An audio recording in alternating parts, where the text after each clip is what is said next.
This is a message from Gaia for Friday, April the 16th, 2010. And in our last message, Gaia told us that she would come back and give us some thoughts about her expression, where she came from. What is she doing here? And I have to tell you, I'm very interested in what Gaia has to say, and she is here to give the answers to these questions for you and me. And this is what she's saying about it.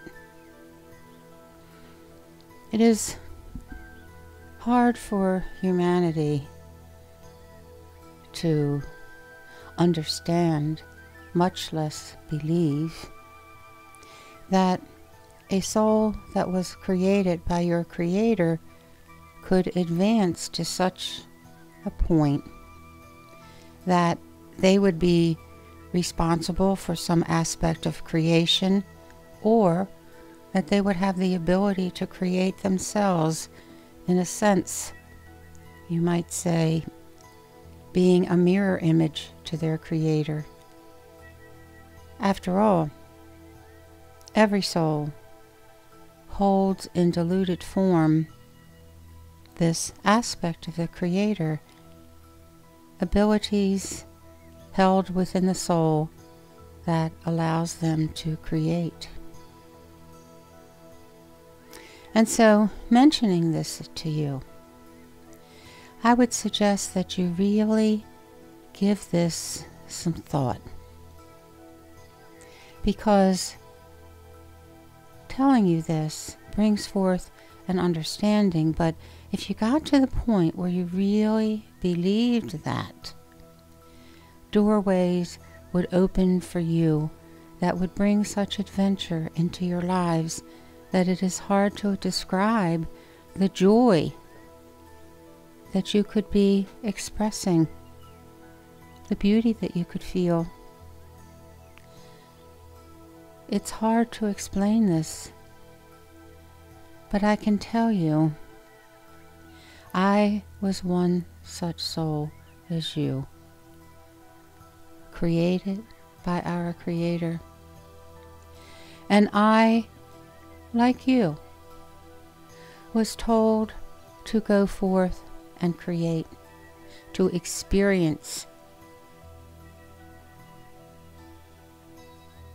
Experience was the first order of the command.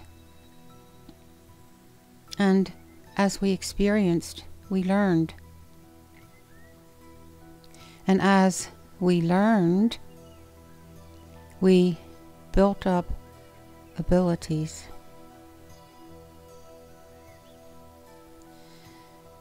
When the souls were formed, they were formed in a manner that the Creator used color, sound, incredibly beautiful sounds, emotions, and particles of light came forth from the Creator and danced in such a manner that they swirled and formed circles and straight lines and circles again, and compacted, bringing forth all of the illustrations of a geometry that you call sacred. If you could, for a moment, just imagine that. Particles coming from the Creator, dancing, forming, in essence, you. And in that moment, a desire was planted into the soul, a desire to create, to create in a specific manner, each one of you according to the colors that were called forth when you were called forth from the Creator, determined how you would create. And the colors that I came forth determined that I would create a desire within me to take from others their creations and maintain it, to live with it, to shepherd it, and to breathe the beauty of it, to breathe it in, and to expel it back out to those who might enjoy their creation, to monitor it, in essence, to take it by its hand and help that creative spark determine what it'll be, how it will work, supporting others who came forth and gave the basics of this. And that is how I was created. And I follow that impulse. And I followed it from the very beginning. And because I did not come into a bodily form as you have come into a bodily form, I remembered. I remembered this. And there are moments when I sit among the beauty of the flowers, the lakes, the mountain ranges, and I observe the animals, the grasses, how the wind blows it. And I think of that moment long ago when I was called forth, how I was created, how I danced like the wind that I see, those individualized blades of grass moving on the wind. And it reminds me how those particles of my Creator, you might say, congealed after they danced. The straight lines, the circles, they fell upon one another. And I remembered. I looked down upon the planet at so many of these magnificent structures, which, my friends, are really just an example of what it looked like, of what it felt like when I was created. And so I live in this world of majesty. I live in this world of exceptional beauty, and I am constantly reminded of that moment of perfection when my Creator called me forth. And so, on one level, I live in this world of bliss. I spoke earlier of how disappointed I have been when humanity disregards this, because I know how beautiful it truly is.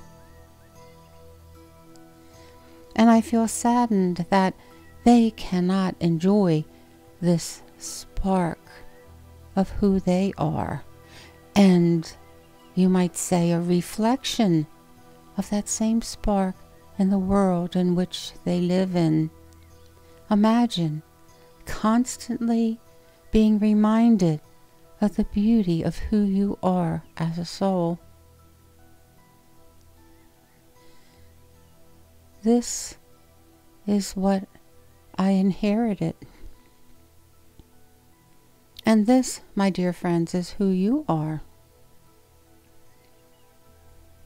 I only wish you could remember the moments of your origin as I remember the moments of my origin. It would make such a difference.